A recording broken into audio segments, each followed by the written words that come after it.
Hi. Hello again. In a prior segment, we made the point that Matthew 24 has a mother text, and that mother text is Daniel chapter 8 through 12, as Christ himself plainly says in Matthew 24, as spoken of by Daniel the prophet. But Daniel himself has a mother text, which is Jeremiah 30. We did a whole segment on Jeremiah 30. What I didn't know either in the old days when I was a loyal Jehovah's Witness was that Jeremiah 30, which I didn't know, also has a mother text. And it was another text with which I was more familiar than Jeremiah 30. Micah chapters 4 and 5, there were choice verses in Micah 4 and 5 that we as Jehovah's Witnesses use quite a lot and think about quite a lot. But again, Humpty Dumpty is in the details. And when you read Micah 4 and 5 in their completeness with all of the blanks filled in, the picture changes a lot from the picture you're used to as a Jehovah's Witness. So what we wanted to do in a couple of segments is go through Micah 4 and the first part of 5 in some detail, and you'll see what we mean. So paying attention to places and names. Specifically place names. Okay, so you want me to read? Chapter 4. And it must occur in the final part of the days that the mountain of the house of Jehovah will become firmly established above the top of the mountains, and it will certainly be lifted up above the hills, and to it peoples must stream.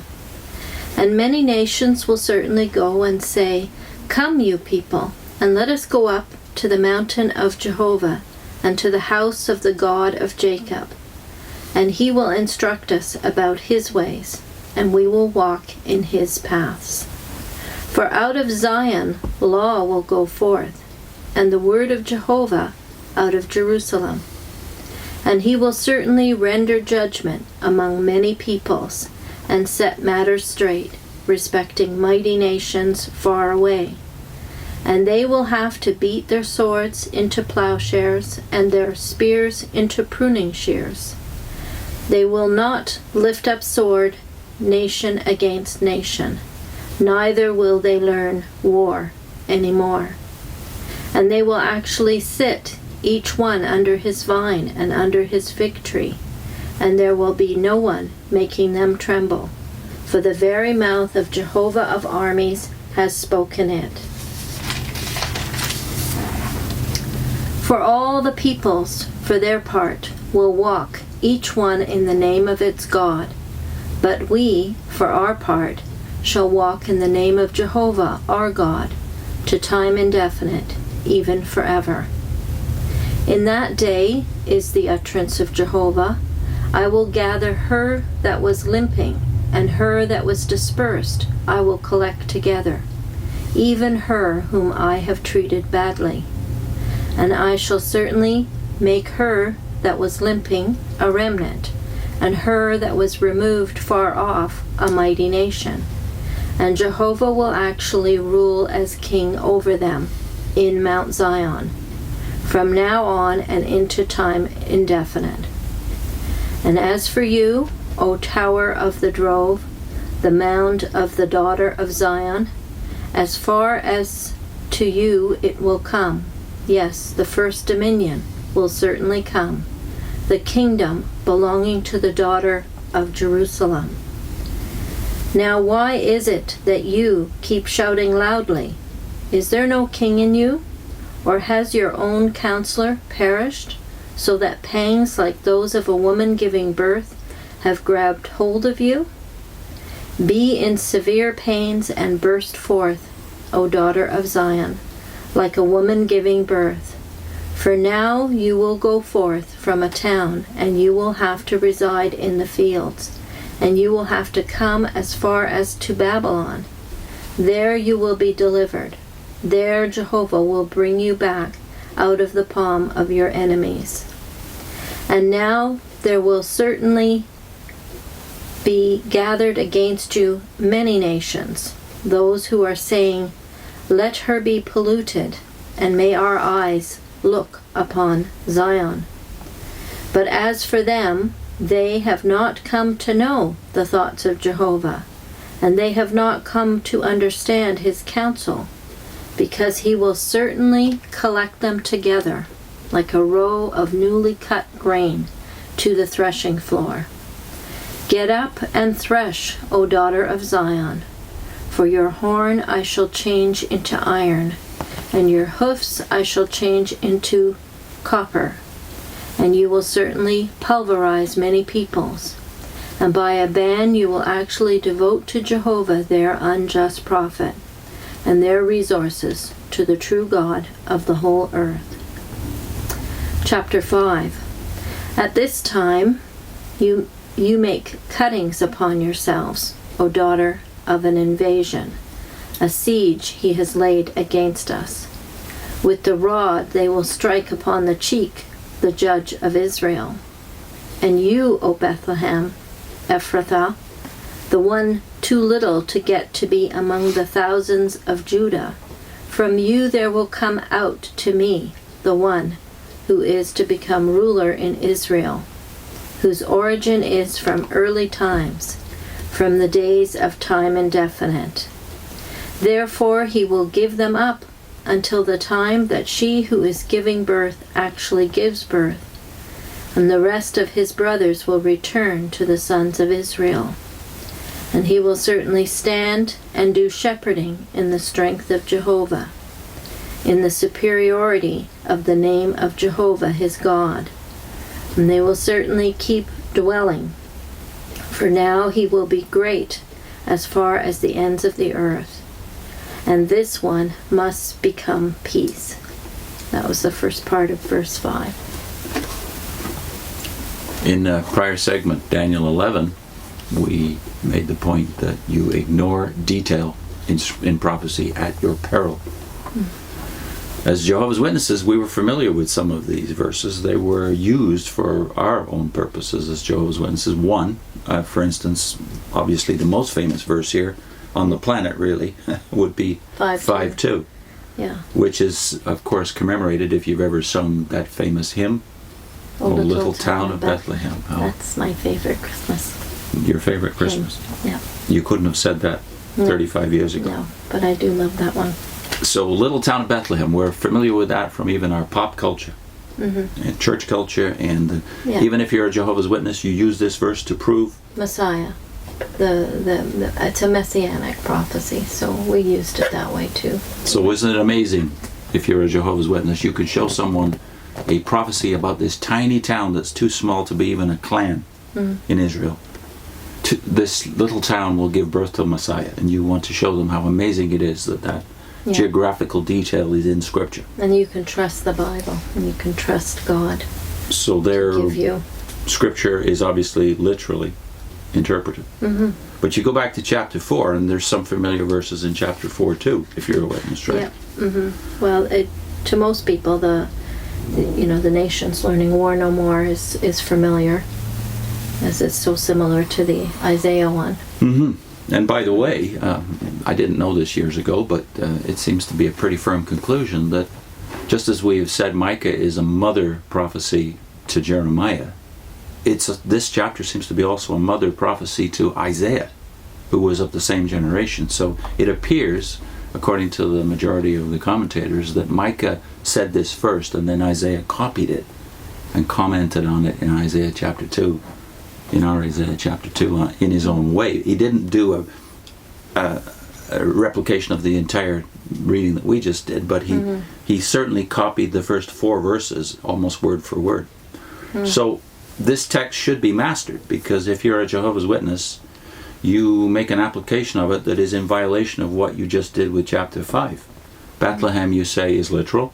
Judah is literal in chapter 5, verse 2. Right. But what do we do with this? So we thought we'd go through the entire text again with a fine-tooth comb. First of all, first pass would be just looking at the specific references to places. So, and then think about whether you, as a witness, said literal or spiritual.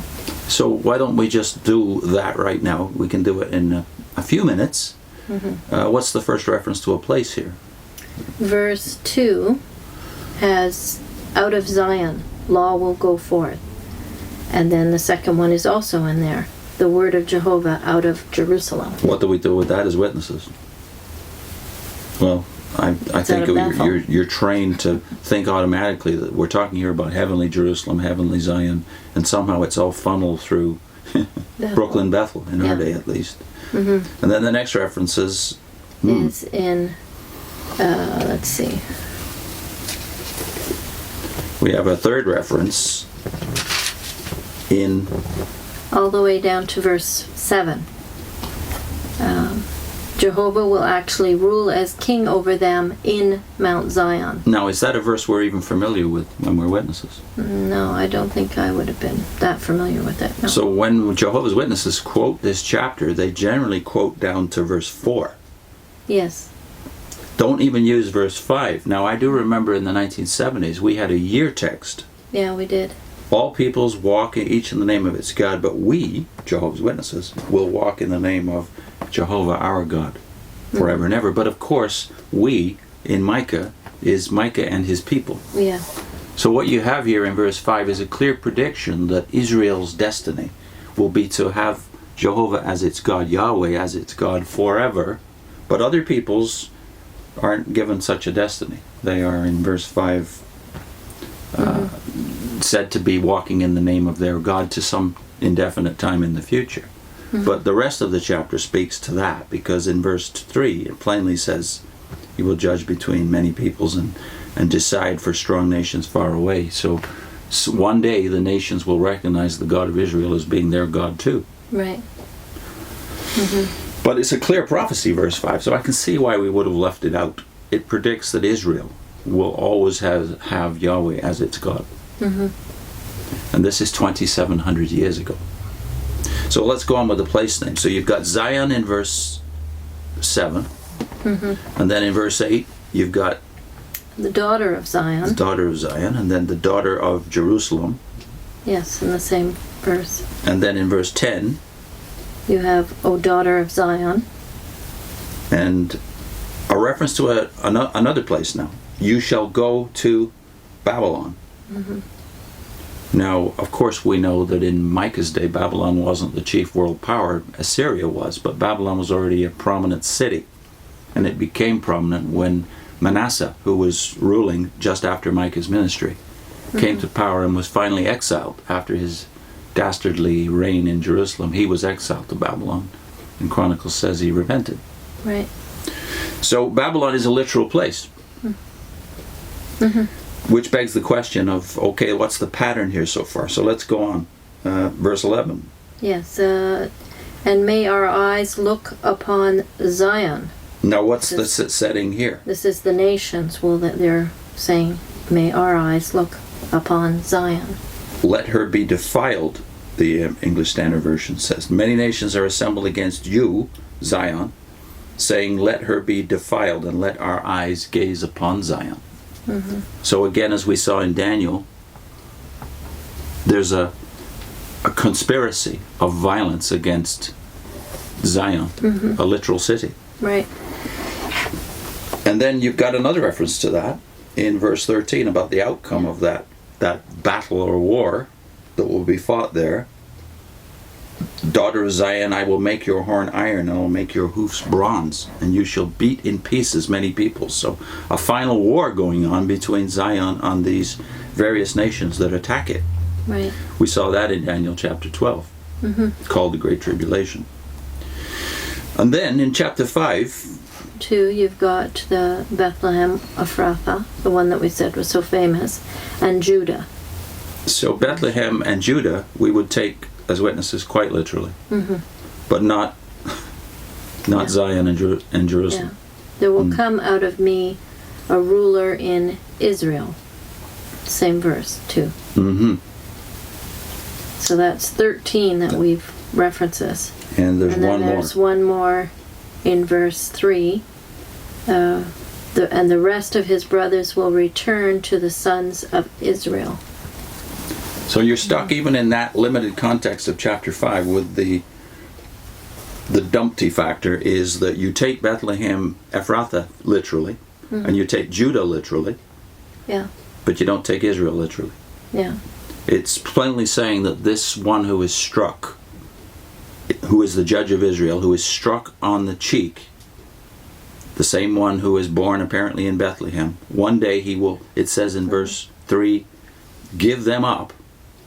Who is the them? Well, it's Israel back in verse 2. He will give them up until. Well, there's that word that we keep tripping over all the time.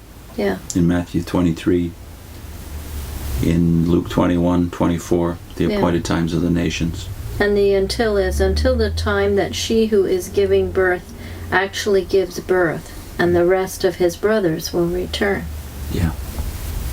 So in the next segment we'll go over this again, making necessary connections that you do not make when you're a Jehovah's Witness. Yeah, a little more of the details.